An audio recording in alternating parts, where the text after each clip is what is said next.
Okay, so how to create a high converting SaaS marketing funnel. Now, if you don't know me, my name's Liam. I've been working in the SaaS space for the last few years, both as an employee at late stage companies, early stage companies, and nowadays I'm the founder of DigiSeed. We exclusively work with B2B SaaS companies, helping them reduce their customer acquisition costs through high converting funnels. So if you want to check us out, there's a link on the screen and you can find us in the bio as well. So who is this relevant for? So SaaS founders, whether that be just getting started or post product market fit, heads of growth, demand generation teams, and paid performance marketers. So if you're responsible for generating leads at your company, generating pipeline, anything to do with conversions, then this is definitely for you.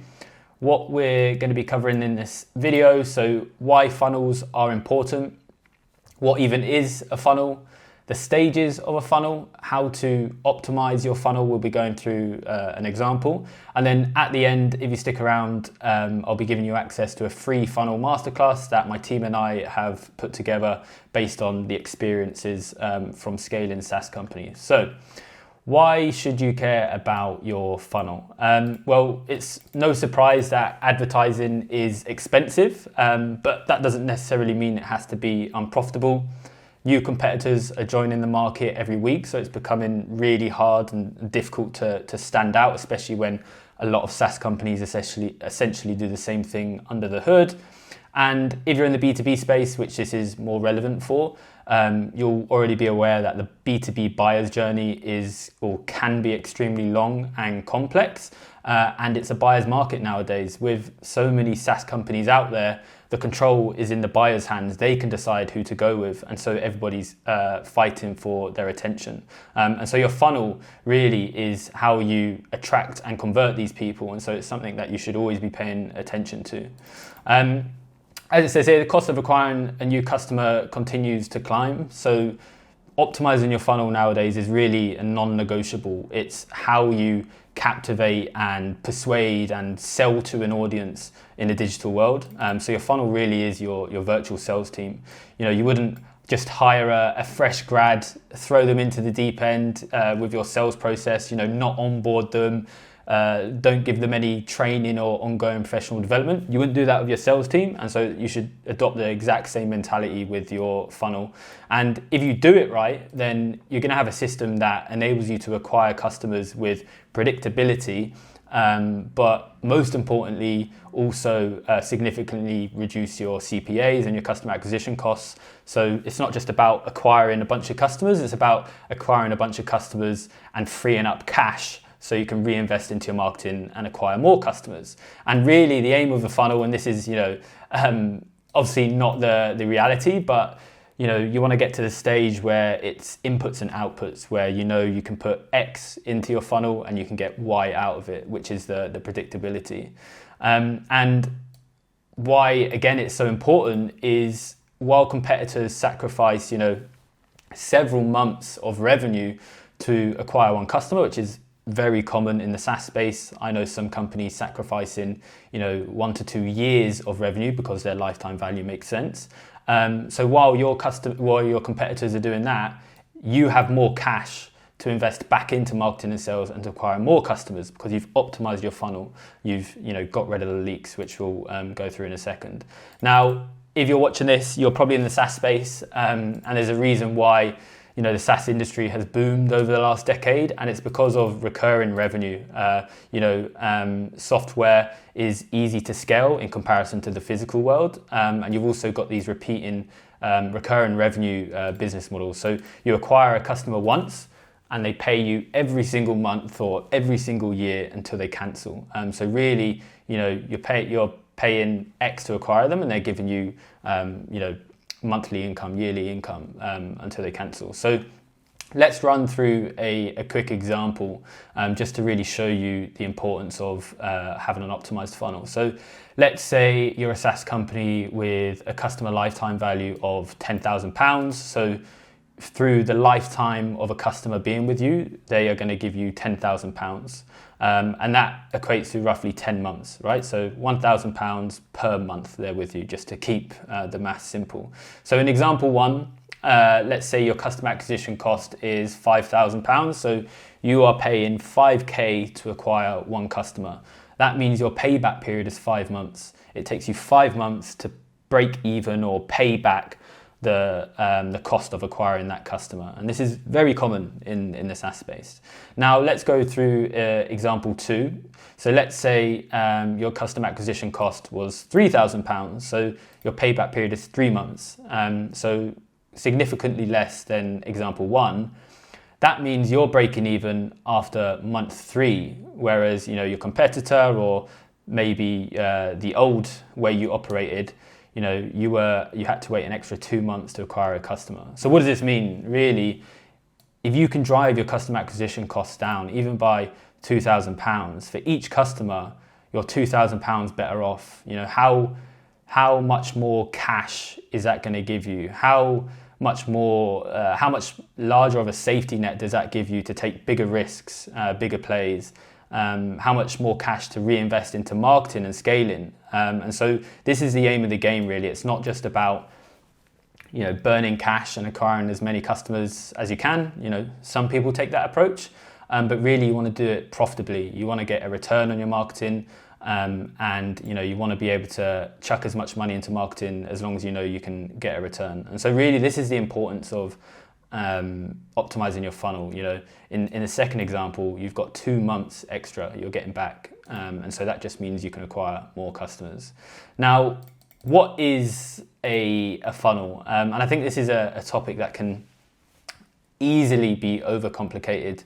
But really, every single business has a funnel, whether you like it or whether you don't like it. It's compulsory.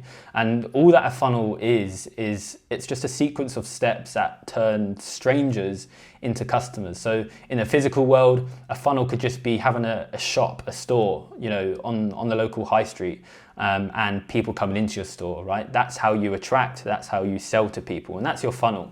Whereas now with the internet, our funnels have gone online. And so for most people, this is really just sending traffic to your website. This is your funnel. That's how people find you. They might find you through Google search. They might find you through ads, emails, but this is your funnel.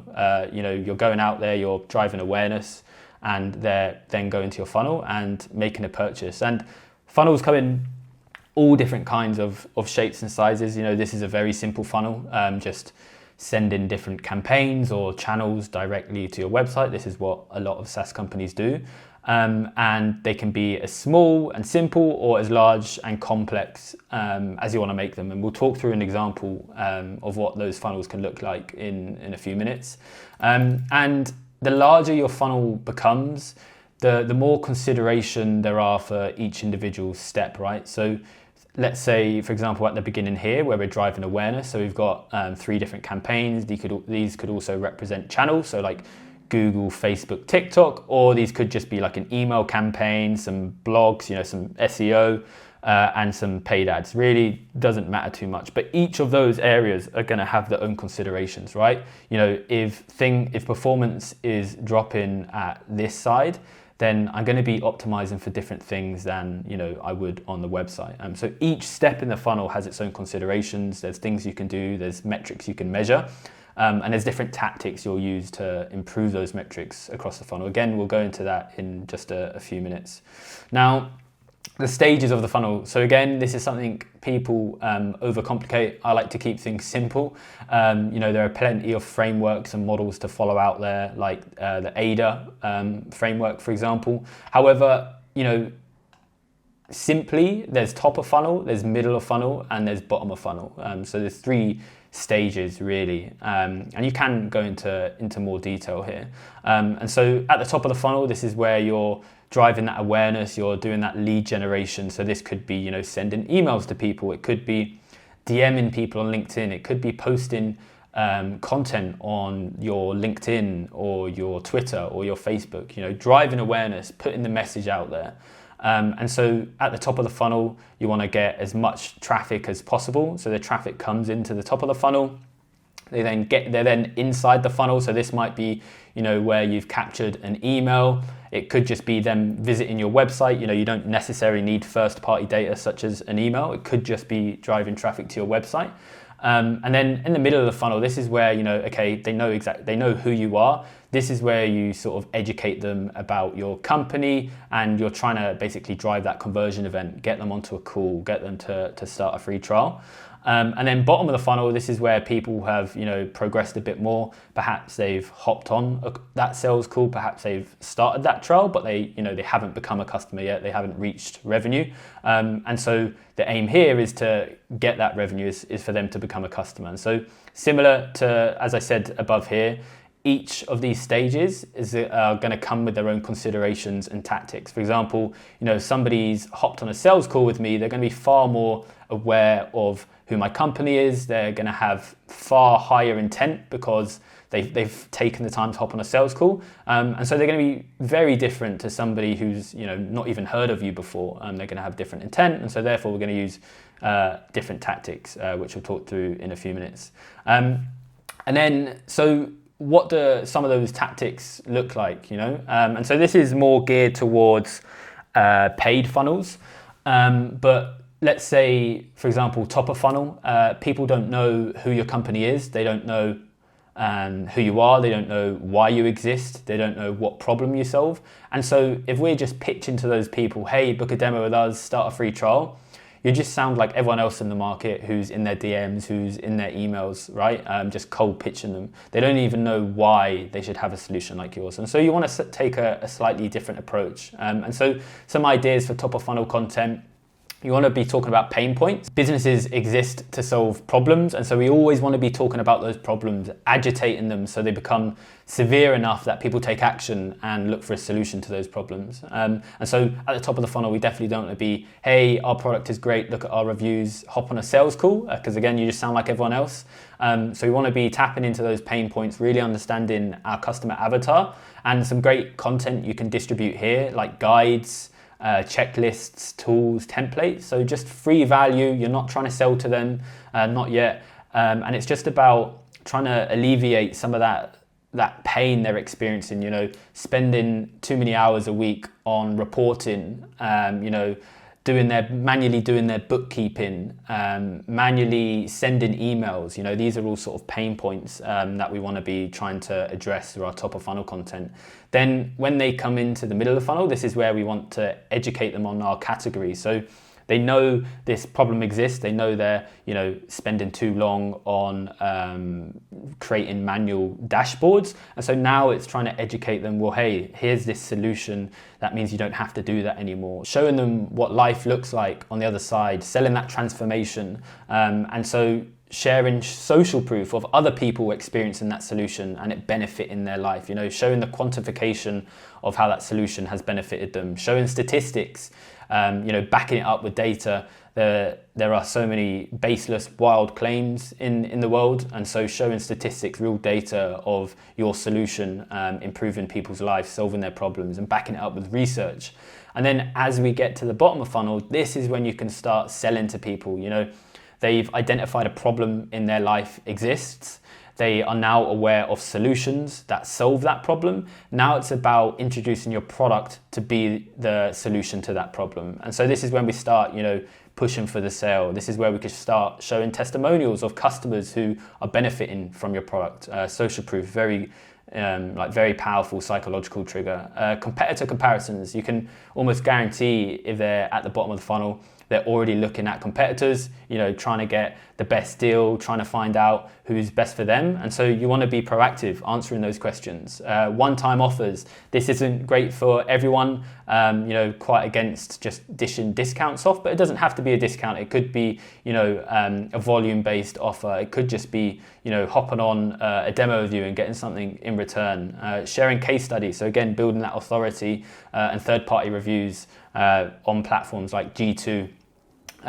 So they know they're unbiased, you haven't influenced them, people have actually benefited from your product. Coming down then, so optimizing your funnel. So big believer that when you launch a website, a marketing campaign or an advert, that really is just the start. And so when you do that launch, you start over here on the left. I'm not saying you start at the far left, but you might start over here or here. But it's very, very rare to start off here, right? This is sort of, you're scaling predictably You're putting $1 in, you're getting $2 out, $3 out, $4 out. It's very rare to start over here, right? Growth is an iterative process. You have to test different variables. So in the world of, marketing funnels, paid advertising specifically, you're going to have to test your targeting, different copy variations, different ad creatives, different offers, different angles. These are all the things you need to be testing until you get on to the right hand side. And so switching over to where we build our funnels. So here we've got a funnel. So like I said, I've broken it down into top of funnel, middle of funnel, bottom of funnel to keep it simple. And here we've just got like a really simple book a demo funnel. This is what most SaaS company, or at least sales-led SaaS companies operate. So you've got multiple channels or campaigns here. So this could be Google, Meta, TikTok, and email, or perhaps these could just be different campaigns, right? You've got like a top of funnel campaign, you've got like some other campaign here, whatever you want that to be. But all of this equates to traffic, right? You can have the greatest funnel in the world, but if you're not pushing traffic to it, then nobody's seeing it. You're failing, the most important part of business, which is distribution. And so the kind of metrics we're looking at here: impressions, clicks, CPM, CTR, CPA. How many people are viewing and engaging with these campaigns? That's really what you care about at this stage. We then go to sort of middle of funnel. Again, this is very basic, but so you're pushing that traffic to your website. And so the kind of metrics you're looking for here is, okay, well, how many of those clicks turned into visits of the website? There's sometimes a drop off there. Let's say your website has slow load speed, and so people are dropping off. How many leads are you getting? If they're opting in, how many people are opting in? What's the opt-in rate? So what percentage of those visitors are turning into leads?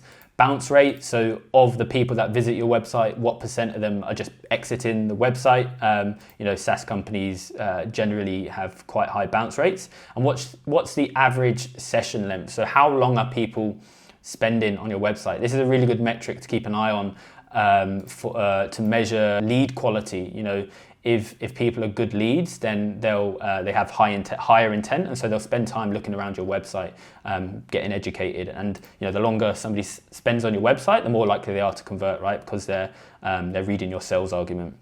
So if they opt in, yes, we then start the sales process. So this would be like hopping on a call with your sales team. And so the kind of metrics we're looking for here is, okay, well, how many of those sales calls were booked?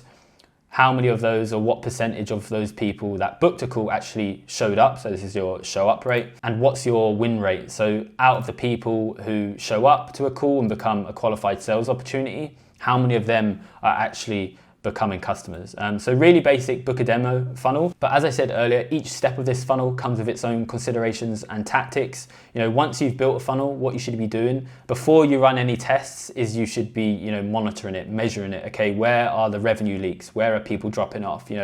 Are people engaging with our adverts? Are people, when they visit our website, are they sticking around? Are they opting in? Okay, if they do opt in, is everyone turning up to the sales call? How many of those sales calls are we actually closing? And so depending on the answers to those questions, you can veer off into many directions. And so to give you a couple of examples, let's say you had low top of funnel engagement.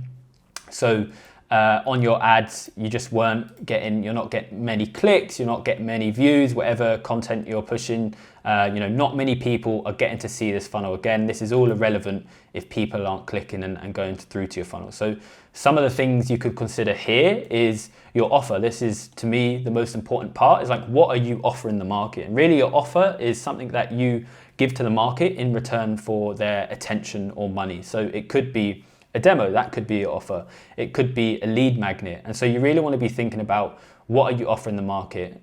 Is it unique? Is it attention grabbing? Does it solve a big problem? Does it sound like everyone else? This is either going to contribute or take away a lot of your success of your funnel. So always want to be thinking, what are we giving people? Because when people come across your ads, come across your website, they're asking themselves, what's in it for me? What do I get out of this? We're all naturally selfish. And so you really want to be thinking what you're giving the market. Then you want to be looking at traffic intent and awareness. So let's say you're running ads on Meta, so Instagram, Facebook. the intent of that traffic is going to be far different than Google, right? Because when people search for products on Google, they have high intent, right? If they're looking for financial tracking software, they're looking for a product. Whereas if somebody's just scrolling through Instagram looking at their friends' posts, they're not looking to buy a product. And so it's low intent. And so you should tailor your approach based on what channel, what's their awareness? Do they know this problem in their life even exists? If not, well, they definitely don't know a solution exists. And so you shouldn't be pitching the solution. You should just be agitating the problem. Targeting, are you targeting the right audience? An issue I see with a lot of SaaS companies is they have a lot of leads, but they're low quality. They're struggling to convert those leads into sales opportunity. And so you have these inflated metrics top of funnel, but then they're not growing as a company. They're not getting revenue. On the flip side of that, some companies can't get any engagement. And so are you targeting the right audiences? Are you segmenting those audiences? And this comes down to an understanding of your ICP. Who are you targeting? What problems do they have? Where can you find them? Really important in paid advertising, copywriting and creative. So is your copywriting, does it captivate an audience? Does it, stop them while they're scrolling through Instagram and Facebook? I think the average person nowadays has become numb to adverts. And so copywriting is so important. It's quite literally your sales team in written format, right? It's physically impossible for your sales team to speak to every single potential lead. And so we do that through our messaging. And so it's really, really important to get that right. The ad creative, are you using static images versus videos versus carousels? What would work better? Have you tested that? And then testing all of that, it's easy to make assumptions, but really you should be looking at the data. And that's going to tell you where to optimize. If you have a low click-through rate, then it's probably because your ad isn't engaging enough. And so that's low top of funnel engagement. Let's say then you're sending traffic to your website and you have low opt-in rate or low conversion. So, your ads have got great engagement, high click-through rate, your CPMs are brilliant, but when they get into your website, they're just not converting. And this could be because, let's say in this example, we've got a book a demo funnel, but let's say you're sending this to everyone, even to cold traffic. And only a small percent of the market are actively looking to buy a solution, 3 to 5% of the market. And so exclusively sending traffic to your website, you're going to have low conversion rates because you're selling to people who don't even know a problem exists yet. And so something you could do here is, well, instead of pushing them to a demo, why don't you push them to a lead magnet instead? Like we talked about in this document here. Top of funnel content, guides, checklists, tools, templates. Is there a lead magnet you could use instead that addresses some kind of challenge that your target audience has and takes them a step further to their desired result? So you're not selling to them, you're doing an exchange of value. You give them like a lead magnet, and in return they give you their details. So perhaps putting that in place before, and then if they opt in, brilliant. Now you've got their email. You can nurture them. You can follow them up with email marketing. Continue to agitate that problem they're having. Introduce the solution. Build a relationship with them because they're going to buy eventually. And if they know, like, and trust you, then the likelihood of them purchasing from you is going to be higher than your competitors. And the beauty of paid advertising, if they don't opt in, well, great. You can retarget them until they do. So you can just retarget website visitors or people that perhaps they booked a call, but they didn't show up. Okay, you can just retarget them, and then you're pushing them to your sales process. So we're just adding these mechanisms on the front end of your funnel. So rather than just selling to people, selling to the whole market, you're now starting to get a bit more of a comprehensive marketing strategy. So that's a low number of conversions. Now let's say a low show up rate. So let's say your funnel is brilliant, but people just aren't showing up to the sales calls. And so there's things you could be doing there. There's literally things you could be doing for every step in your funnel. So let's say they're going to the website, booking a call. Now some sort of mechanisms or steps you can put here is when they book a call, rather than the conversation just finishing there, you could send them to a thank you page. And this is where you can sort of pre-frame the conversation you're about to have, take them to that next step in the funnel, educate them about your product, really affirm the decision they've made so they don't cancel the call. So you can have a pre-call funnel where you're pushing to that thank you page. You're sending these email reminders, SMS reminders if you want to, 48 hours before. Hey, really looking forward to our call. Here's what we're going to discuss. Here's an agenda, or please read through these materials so you can understand a bit better about us. And so you're just pre-framing the conversation, increasing the likelihood of them showing up. And then maybe once the sales call has completed, what's your post-call follow-up? Giving them some action items, giving them a summary, arming them with the right information they need to go back to their business and justify working with you guys. So here are a few ways you can optimize your funnel. This video has gone on a bit longer than I expected. So I hope you found that valuable. Like I said, funnels are super important. They're basically your sales team.